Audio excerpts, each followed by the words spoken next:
Samantala, kaso naman ng dengue sa Davao Region bumaba. Ang detalye alamin natin mula sa aming kasama si Tenga Linyo ng Radyo ng Bayan Davao. Taasman ang kaso ng dengue sa Davao City noong nakaraang taon. Ngayong 2015 ay bumaba na ito.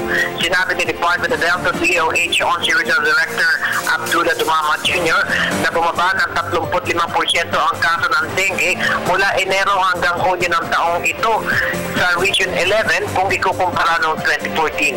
Anya sa talaan ng kaso ng dengue sa buong reyon ay bumaba ito na mahigit 1,000 mula Enero hanggang Hunyo, samantalang noong nakaraang taon ay umabot ito sa mahigit 2,000. Kahit na mababa na ang bilang ng kaso ng dengue sa buong reyon, ay kailangan maging maingat pa rin ang lahat. Malinis ang kanilang kapaligiran at loob ng kanilang mga pamamahay para iwas sakit.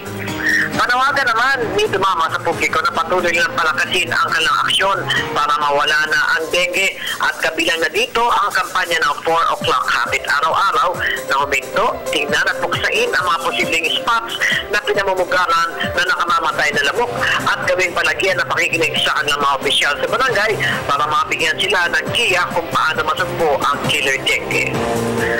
Para sa Telebisyon ng Bayan, Tenga Linyo, Radyo ng Bayan, Davao.